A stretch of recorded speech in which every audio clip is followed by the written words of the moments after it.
Welcome to Bloomberg BusinessWeek. I'm Carol Masser. And I'm Jason Kelly. We are here inside Bloomberg headquarters in New York. This week, more from our special double issue, The Elements. On the 150th anniversary of the periodic table, BusinessWeek explores why it's more important than ever, the connection between the elements and business and how it's only getting stronger. That's right. Plus, New York bans predatory loans, a practice that BusinessWeek brought to light last year with a series of stories, including a cover of BusinessWeek on how an obscure legal document turned the state's court system into a debt collection machine. We'll take a look at the new legislation and its impact. Plus, Porsche unveiling its first ever electric car in its battle to steal a market that Tesla built. We go outside our headquarters for a look inside the $150,000 Taycan Turbo. But first, our big story of the week, it's Brexit. Boris Johnson boxed in and humiliated by his parliament. His do-or-die strategy to exit the EU was derailed, and his plan for a general election was rejected. What a week. Having bet everything on getting Britain out of the European Union by October 31st, now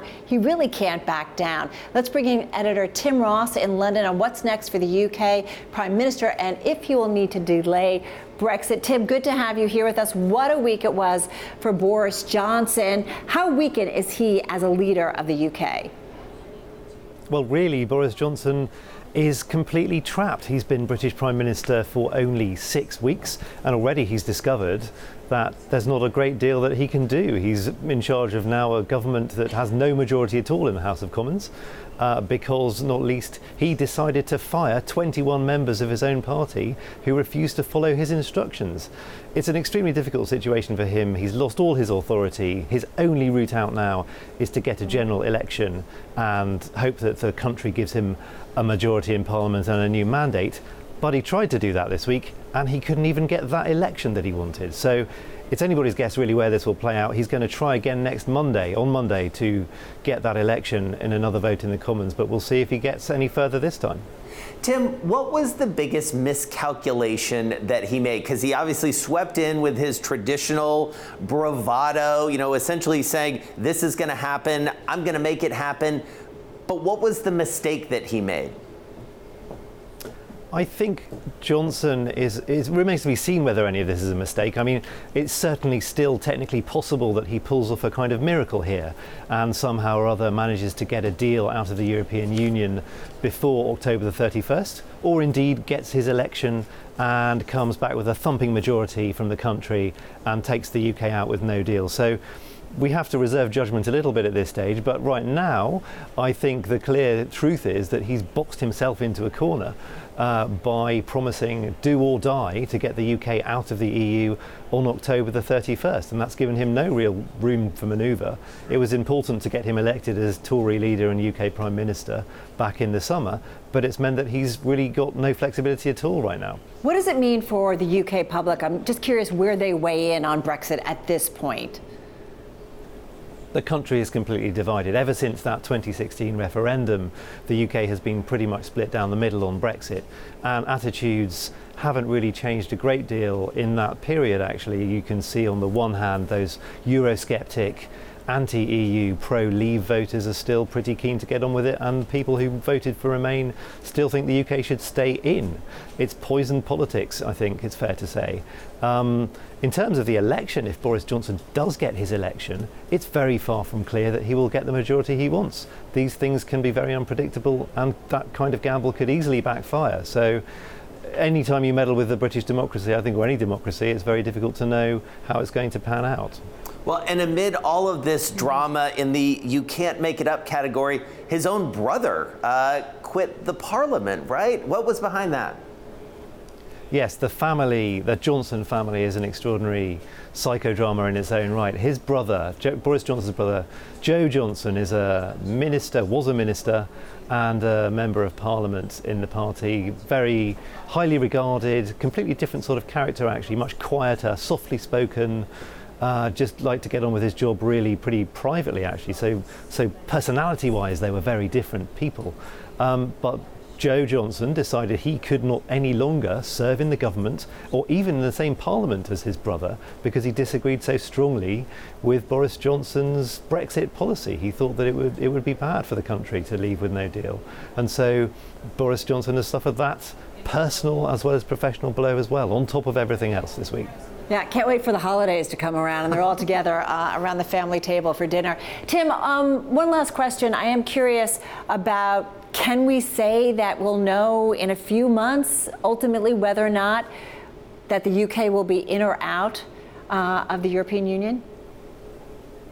In a way, it comes down to the EU as well. Will they decide that they've run out of patience? Will President Macron in France, for example, say, we can't keep delaying Brexit, we cannot keep being held hostage by the British, we've got to just get rid of them and get them out? I think that's a live question that will come up in the weeks ahead running up to the next European summit. Ultimately, it could go on for many months. If this delay goes through at the end of October, there could be another one and another one and another one, until eventually, perhaps, you might have to go for another referendum, right, just to settle it once and for all. Tim Ross, thank you so much. A really great update on what's going on there in London. Never a dull moment. We turn now to BusinessWeek's special double issue, The Elements. As you know, it's an in-depth look at all the elements of the periodic table and their connection to business. Let's check in with editor Joel Weber on why he put them on the cover.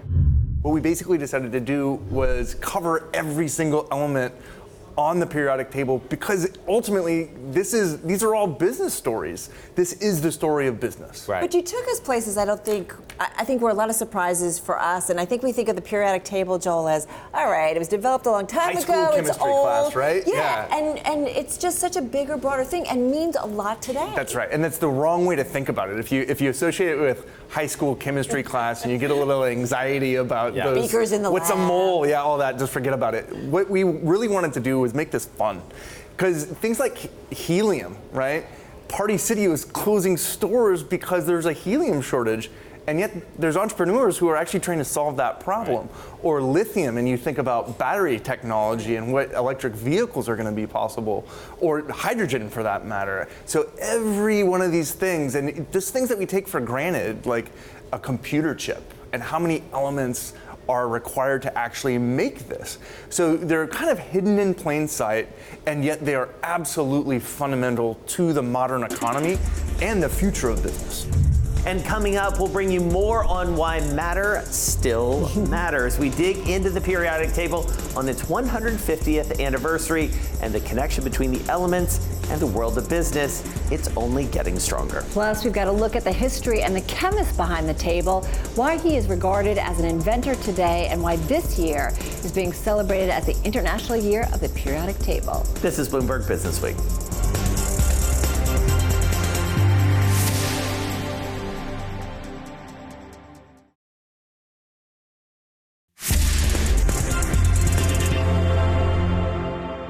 Welcome back to Bloomberg BusinessWeek. I'm Jason Kelly. And I'm Carol Masser. Join us for Bloomberg BusinessWeek every day on the radio starting at 2 p.m. Wall Street time. You can also catch up on our daily show by checking out our podcast. Find it on Apple Podcasts, SoundCloud, and at Bloomberg.com. And you can find us online at businessweek.com and through our mobile app. So let's head back to BusinessWeek's special double issue on the elements. Here's economics editor Peter Coy with his remarks, why the periodic table of elements is more important than ever on its 150th anniversary. Really, it is an economic story. Of course, I think of everything as an economic story, but reasonably speaking, the economy is built on the periodic table. I mean, we live with carbon, silicon, nitrogen, phosphorus. I could go on and on. And after all, everything in the world is built from these elements in the periodic table. And we think of the world sometimes as being virtual these days. We think of software, patents, copyrights. Something in the cloud, ideas, whatever the heck right. that means. It's like the value is virtual. But in fact, and that's true, I won't deny that all these things are important, but what are they built on? What does software run on? Computers. What are computers? Hardware. Hardware is made from the elements of the periodic table.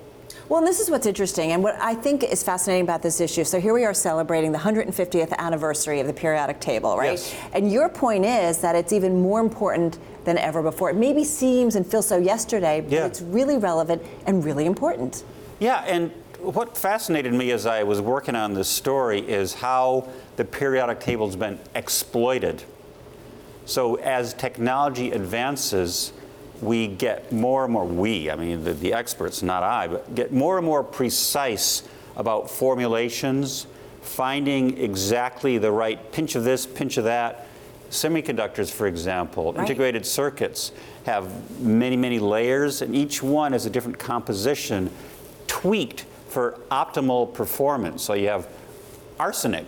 You know, we think of arsenic as poison. That's gallium arsenide, which is used for high-speed chips. Silicon is doped with various elements. And so as society advances, as technology advances, we use more and more of the elements in the periodic table. And this project is fascinating because we list all of them. And there's a few at the far end, you know, the high numbers, which really have no uses. Yeah. But the majority are actually being used in some crazy way or another. Well, and one of the examples that you give that really sort of brought it home for me was the cell phone. And you think about the evolution of that piece of machinery, and one of the ways you can track the evolution is the number of different elements ultimately that are used in the modern cell phone, especially versus how they were originally conceived. I believe it's 75. Yeah, I mean, we're talking about some that are almost invisible in terms of how much they're being used. But I'll have another analogy, which I'll claim credit for, even though maybe somebody else also had the idea. The human body. Okay. The human body, in a sense, was our first factory. It takes in inputs and produces outputs. Right. And the human body, and not just the human body, but evolution of all the different species over millions and billions of years has found ways to take elements from the environment, from the water, from the sky, from the land, and incorporate them into our own flesh. And there are some exotic examples, like in the human eye, the elements being used in the parts of the bones, you know, the brain. And so what we're doing as a technological society is sort of duplicating and going beyond what evolution has done for our own bodies. I also think what's interesting, and as you mentioned the cell phone example, and there's so many different elements within the cell phone, this whole idea of where we are in society today, that it takes so much to build this great product that we all use, you know, all the time, but that also creates this supply chain that, you know, kind of reminds us of how we are so interconnected. It's a story of globalization. Right. That's actually why, going back to what the original question, why are we writing about this in BusinessWeek? Well, we write about globalization all the time. Can't think of a better example of globalization than this.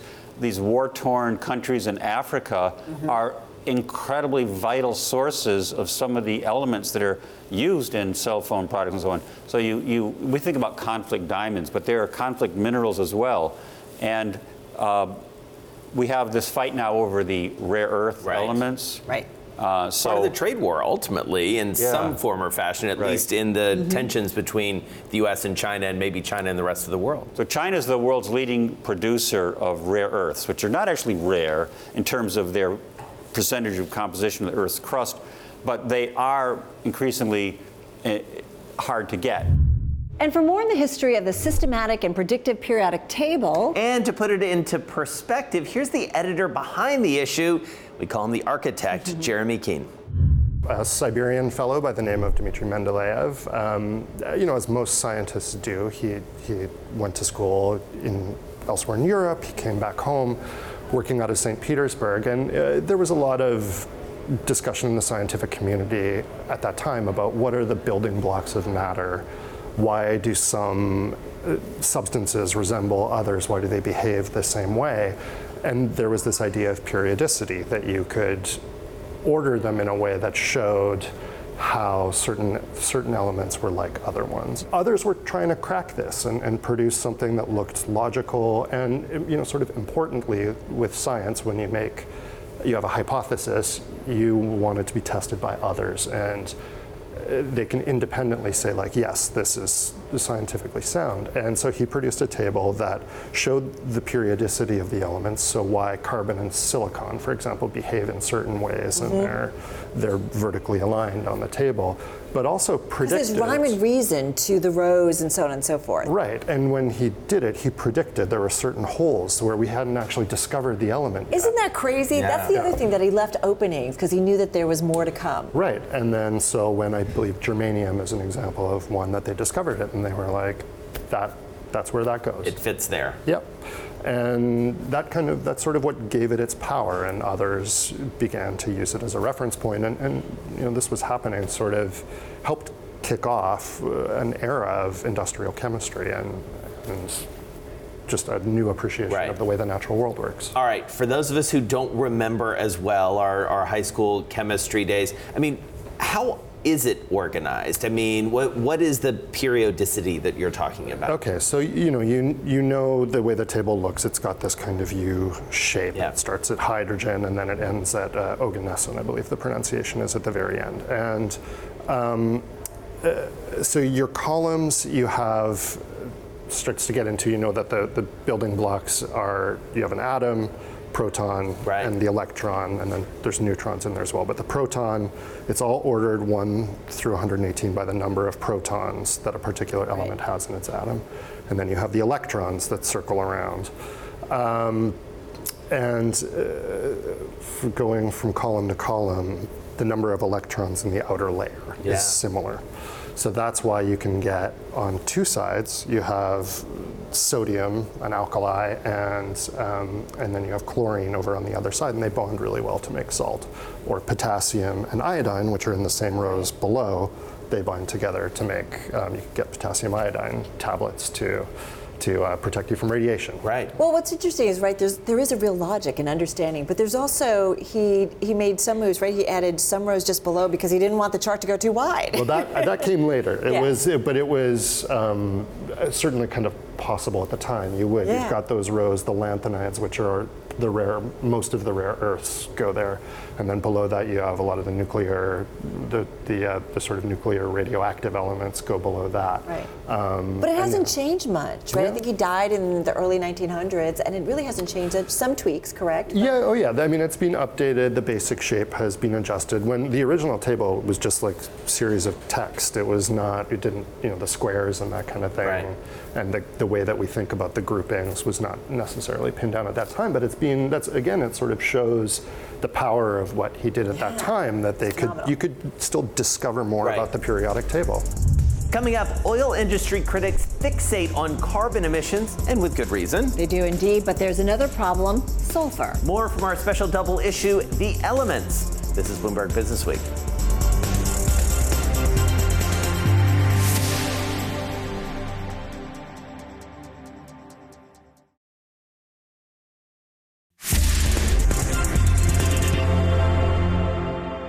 Welcome back to Bloomberg BusinessWeek. I'm Jason Kelly. And I'm Carol Masser. You can also listen to us on the radio on SiriusXM Channel 119 and on AM 1130 in New York, 106.1 in Boston, 99.1 FM in Washington, D.C. AM 960 in the Bay Area, in London on DAB Digital, and through the Bloomberg Business app.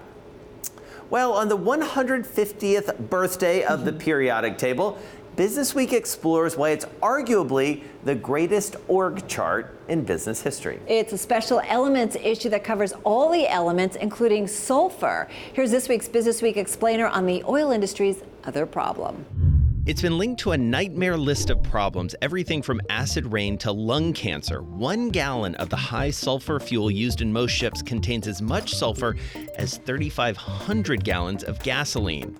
The International Maritime Organization has tried to come to the rescue. 3 years ago, the group issued rules designed to cut emissions of sulfur oxides from ships by up to 77%. But making the rules is just the start. Many refiners will have to change their equipment and processes, or buy different types of crude.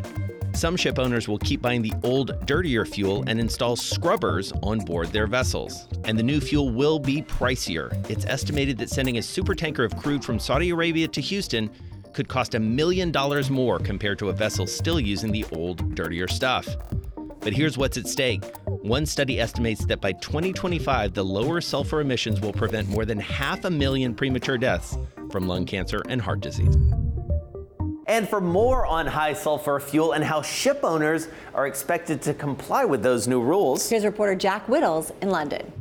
A few years ago, a branch of the UN called the International Maritime Organization, or better known as the IMO, made a rule basically saying that the sulfur content for most of the marine fuel around the world had to go down from 3.5 to 0.5%.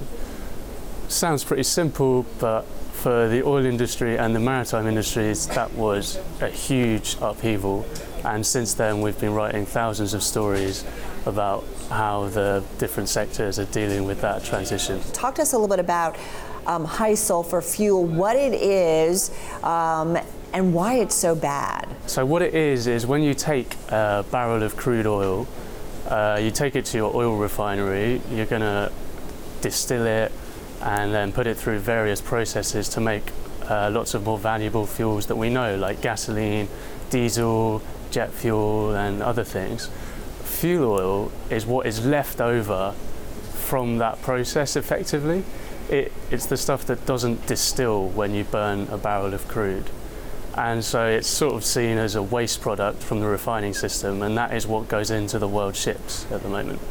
And it's dangerous, right? From what I understand, it causes lung cancer, causes heart disease. I mean, this is pretty lethal stuff. It's certainly been linked to a number of health conditions, asthma, lung cancer. It's also been blamed for acid rain, so some environmental issues there as well. It's also, there was a study which is referred to in the article, I believe it was submitted by Finland to the IMO, and it shows that by bringing this regulation in 2020 rather than in 2025, there's going to be about 500,000 premature deaths from lung cancer and heart disease avoided. You also talk in your story about the fact that even if everyone agrees that this is the right thing to do, there are actually incentives for a lot of shipping companies out there to kind of look the other way and cheat the system. Tell us about that. The reason there's a big incentive to cheat is because the different fuels cost very different amounts. So if you want to keep burning that high sulfur, dirty marine fuel that a lot of ships legitimately use now, that's going to cost you something like, let's say $300 a ton. Whereas if you want to pay for the cleaner stuff, now we don't want to get too complicated, but basically there are different types of the cleaner stuff. But roughly, you might pay $200 a ton or so more for that cleaner stuff. So if you're burning, say, if you've got a big ship, like a giant oil tanker, and you're burning like 80 tons a day of marine fuel, and you're saving to the order of $200 to $300 a ton, and you're traveling all the way around the world, that adds up.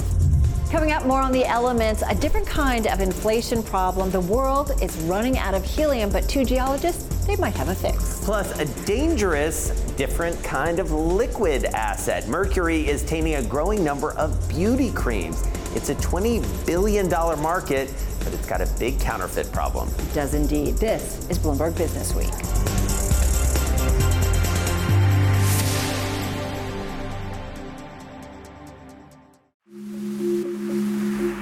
In San Francisco, a lot of tech action today. Our top stories this morning in D.C. and the Dow and the S&P. Shall we? So the euro on a 7-day sizable moves in the currency market, which is down 0.5%. We begin in the oil patch. Saudi Arabia. Brent crude pretty much unchanged. Welcome to Bloomberg, the first word Asia. The U.S. and Japan duke it out over exchange. China's slumping onshore bond market is great.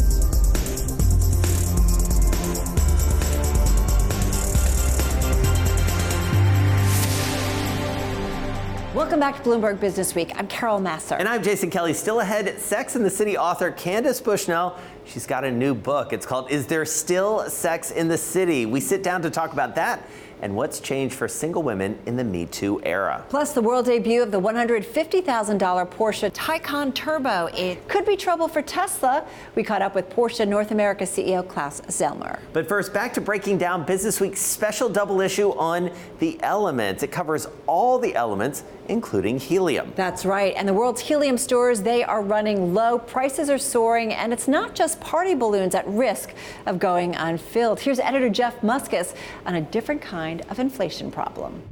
Pretty much all the helium that's available to us on Earth so far comes from about a dozen fields, and about half of it from just the U.S. and Qatar. So when there's an interruption in supply, as there was, for example, during the Qatar blockade recently, prices spike dramatically.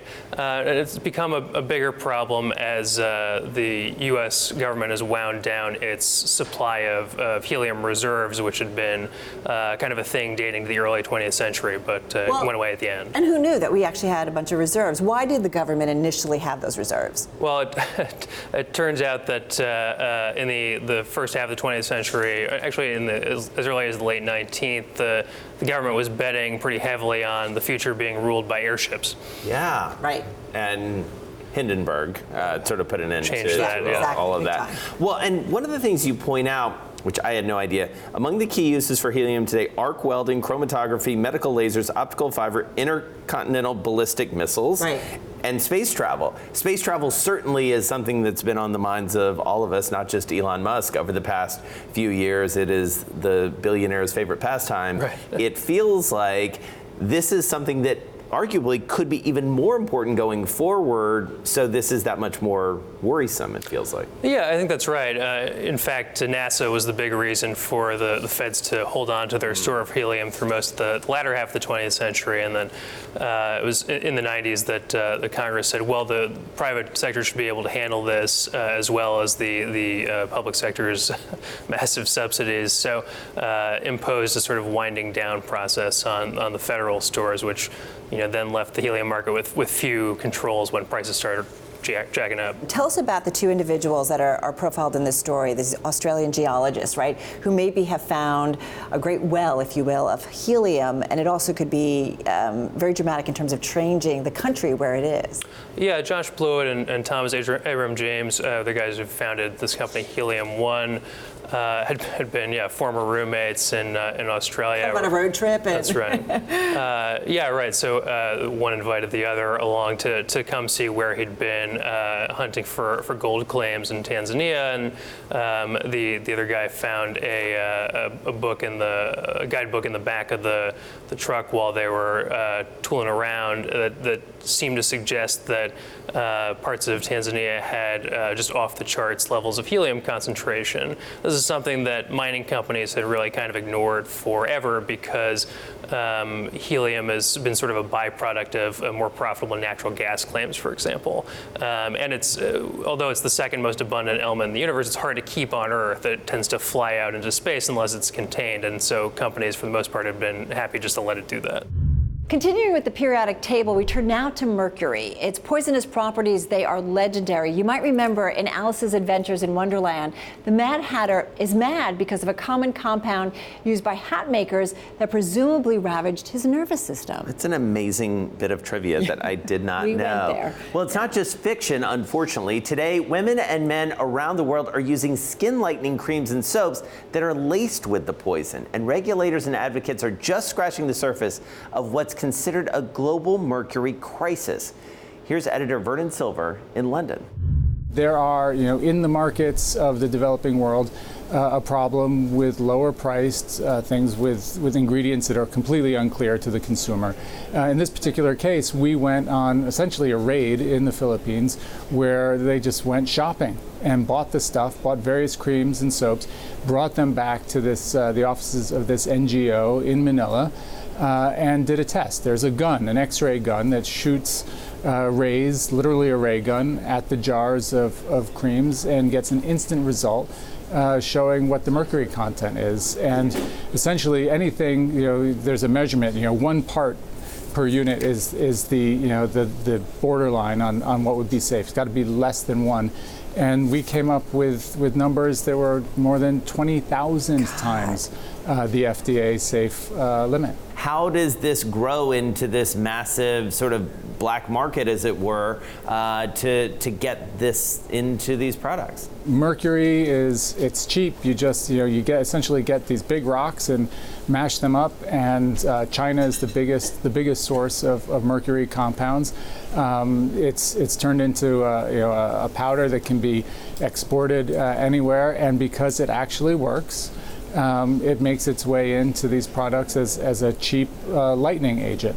In this particular case, what we did is found the packages that tested positive to the extreme, which again were brands that were fairly well known for the anti-mercury advocates out there, and went up the chain. So this is the one brand we looked at was a brand that was said to be out of Pakistan, and we contacted them in Pakistan, said, hey, how come you've got mercury in the product? And the answer was, oh, it must be a knockoff. You must be buying a counterfeit. And that sort of took us down the rabbit hole of what's real and what's not in the lightning cream market. Again, you're talking about parts of the world where regulation is certainly not what it is in the US or the UK or in the EU, where you never quite know. Even the packaging, there are misspellings, the punctuation is bad. Right. So it seemed possible that this was a knockoff, which sent us on another search to get an actual sample that the company said was from them, and this took weeks of thinking that it was lost in the mail and coming back.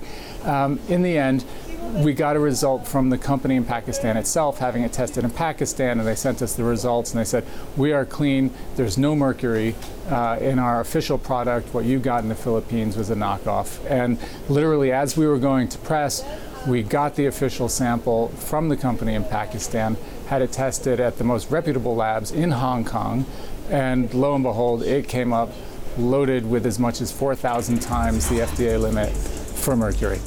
Still ahead, how a Bloomberg BusinessWeek cover story last year led to a new bill signed by Governor Cuomo. It's aimed at ending New York's role as an enabler of nationwide lending abuse.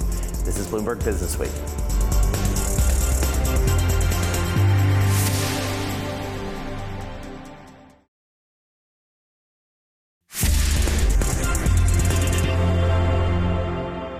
Welcome back to Bloomberg BusinessWeek. I'm Jason Kelly. And I'm Carol Masser. Join us for Bloomberg BusinessWeek every day on the radio starting at 2 p.m. Wall Street time.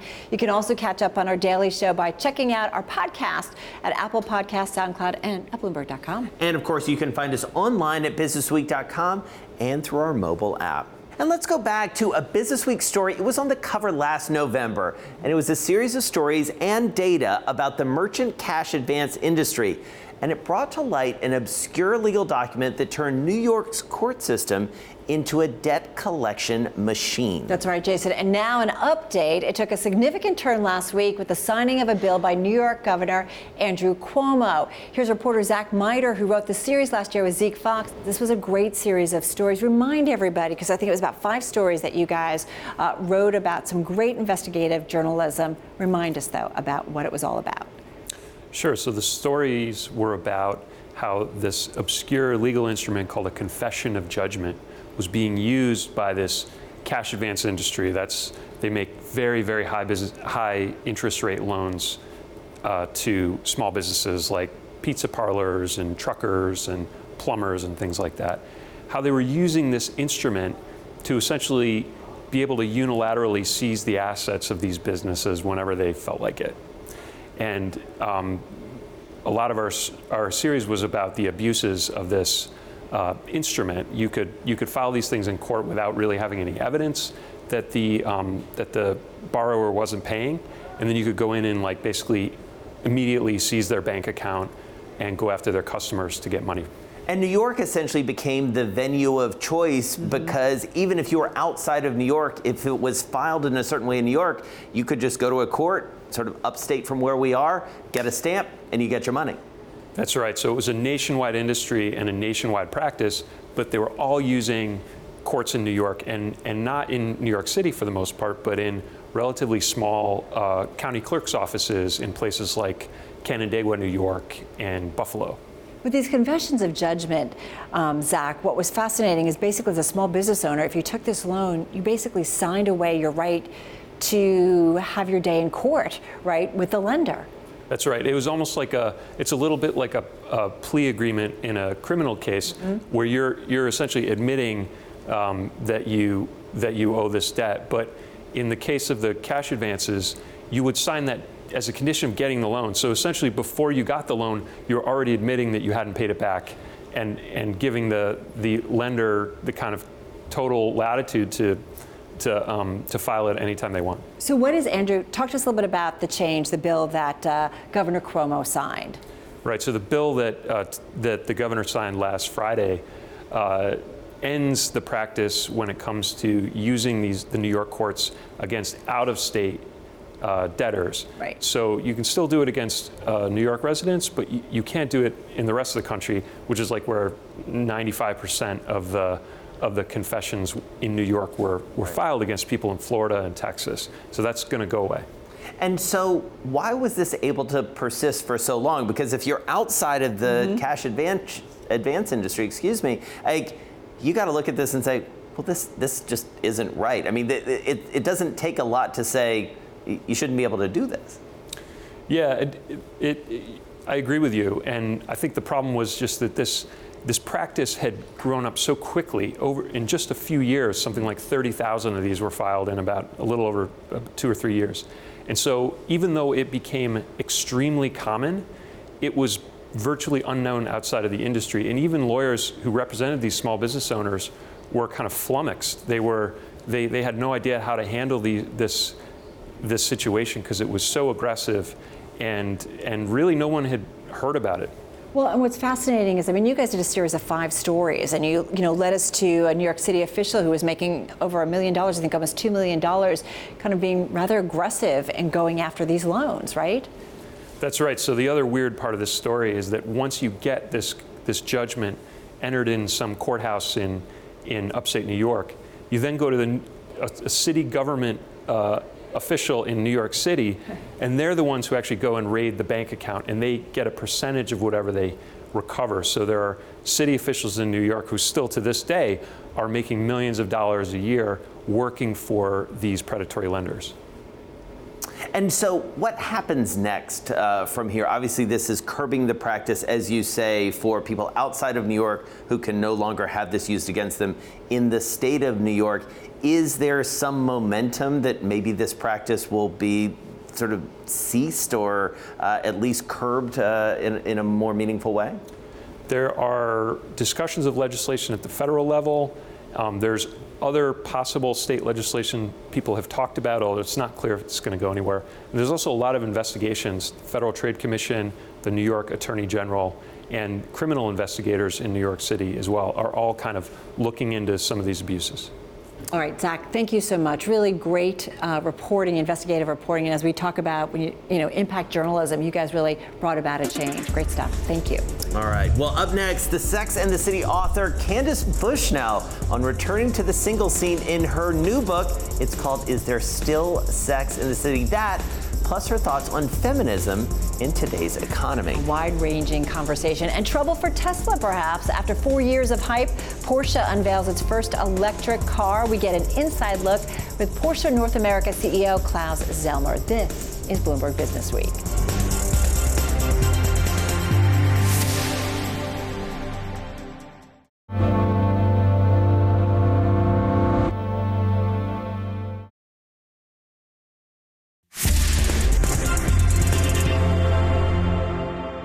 Welcome back to Bloomberg BusinessWeek. I'm Carol Masser. And I'm Jason Kelly. You can also listen to us on the radio on SiriusXM Channel 119, AM 1130 in New York, 1061 in Boston, 99.1 FM in Washington, D.C. AM 960 in the Bay Area, in London on DAB Digital, and of course on the Bloomberg Business app.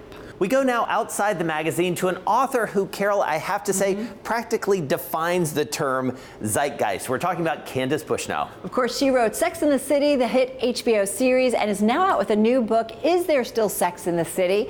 We talk then and now and what's changed for single women in today's economy.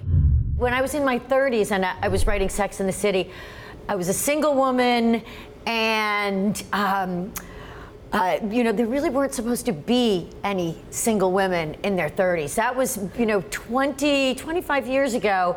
Being single in your 30s was considered What's wrong with you? What's wrong with you? You have baggage. Why haven't you been able to understand how society works and find somebody? So that was really the rise of the Sex and the City woman. A woman who said, I'm living by different rules for a variety of reasons. I haven't found the guy. I mean, the Sex and the City woman is really the woman who in the 80s set out to have it all and do it all. Look around at the economy right now.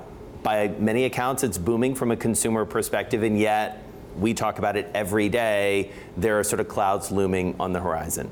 Synthesize that with Me Too, Time's Up, this moment that we seem to be having, questioning a lot of the existing power structure. Yes. How does the economy figure into what happens next for women and for feminism? Well, one of the things that I noticed was in 2000, before 2008, it was the time of bridezillas. Mm-hmm. It was a time where consumerism really felt like it took off then. It was also a time of we loosened the debt requirements. Right. So people are spending money, and they're thinking they're going to have kids, and they're putting the kids in designer clothes, and we see all this with the celebrities. And how many women actresses stood up in those times and said, I'm not a feminist? Really shameful. Right. And then the crash comes, and there's a real change. A lot of financial jobs were lost, which were predominantly men. Mm-hmm. And I saw personally a lot of women who kept their jobs and then became the sole supporter of their families. Yes. And I really saw role reversals happening at that era. Yes. I mean, that is something that I tried to capture in my book, Lipstick Jungle. Yeah. This idea of the role reversal, where I see more and more women are the breadwinners in the family. And that's always been true for lower income women. For lower income women, it might be as high as 40%.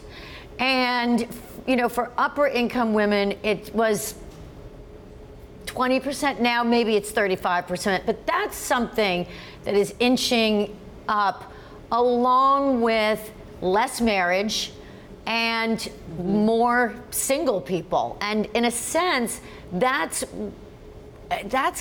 going to be the future for a lot of people. This new book, you're older, dealing with dating again. Yes, but also a lot of other things. I mean, there is a lot of other things. I really call it the new middle age, and I mean, this to me is so zeitgeist, because we're all, we are all in this time when we're getting older and dealing with lots of different issues. Right. Yeah. Whether it's parents, whether it's parents, relationships but it's also not working. Yourself, it's emotionally, and I find that it's this time of readjustment for men and women. And you can hear more from our interview with Candace Bushnell. It's in this week's Extra podcast. Now, staying outside the magazine and actually going outside our Bloomberg headquarters here in New York, we got an inside look at Porsche's new $150,000 electric car. After 4 years of hype, the car maker unveiled the Taycan Turbo. Bloomberg BusinessWeek reporter and auto expert Hannah Elliott joined us for a close look with Porsche North America CEO Klaus Zomer. First car undisguised, Niagara Falls as a backdrop. I would say it was spectacular, but it's other people who have to confirm that. We couldn't be more happy about the reception and the social media now picking up some noise on that we have entered the battery electric vehicle segment with a real Porsche. This is a big push for you guys, right? There's 2 new cars that you're introducing. There's going to be more to come. Oh, absolutely, yes. I mean, we typically work with a family of cars, of derivatives within that Taycan model line. So expect a few more alternatives, also battery electric, to come within the model line. But of course, the future is electric, also with Porsche, because we think that kind of concept, technical concept, goes very well with sports cars, real sports cars. So we're going to see more of that. We're going to see a cross Turismo of the Taycan next year. And beginning of next decade, we're going to have a Macan, which is our B segment SUV, also battery electric vehicle. So we're moving into that electric world, but we're staying with combustion engines as well. So we are going to stand on 3 legs, the typical combustion engines people associate Porsche with, the plug-in hybrids, so a mixture between the combustion engine and the electric advantages, and then that. Talk to us about how long it takes to charge, how far it can go, because I think everybody wonders about that. Yes, I mean, acceleration, of course, is something that you expect from an EV, but you also expect everyday usability. And that talks about range. Now, we haven't got the final range figures from EPA that we need to certify here in the United States yet. The WLTP figures suggest a range that is around 450 kilometers. So we're pretty happy with that. But we did something to come here to New York. We drove down from the Niagara Falls. The first stint that until we charged the car that we took was 240 miles, and we had another 45 miles on the car. So, you know, this is something that, from my point of view, is sufficient, especially if you look at that kind of performance potential with that car. And this subject range anxiety, from my point of view, is going to change because people are going to find out that over 90% of the instances where you charge your car is at home or at work. You know the car buyer, the car enthusiast, the driver so well. Where are we in terms of adoption? What moment are we? I think we're not at the tipping point that people, you know, naturally gravitate towards battery electric vehicles. But I think we're at a point where people get more curious about that type of technology. And again, Tesla, you know, they have plowed through that environment and they have started that trend, and we have great respect for them. So other car manufacturers, of course, have got answers with their products now. And I think we're going to see electric car sales picking up dramatically.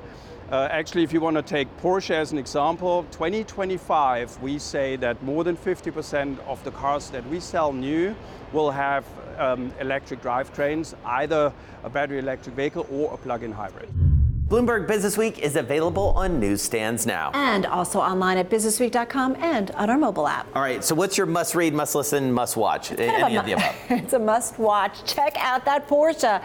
It's really an interesting car, gorgeous car, very different on the inside from maybe what you've seen from some past Porsches, but it has been a huge effort by the company, right? And it's the first kind of modern all-electric car. Well, and you should check out some pictures on Carol's Twitter feed of us inside the car with Hannah Elliott. You're a must. I know it's a must listen. It's a must listen. Candace Bushnell, she really surprised me. It was not the interview that I expected. It was not the substance or the tone that I expected. Very enlightening. She's something. Right. It wasn't all about cosmopolitans. There was some really deep thinking going on in our conversation. Well, you can find more stories on businessweek.com over the weekend. And check out our Daily Business Week podcast available at Apple Podcasts, SoundCloud, and at Bloomberg.com. More Bloomberg Television starts right now.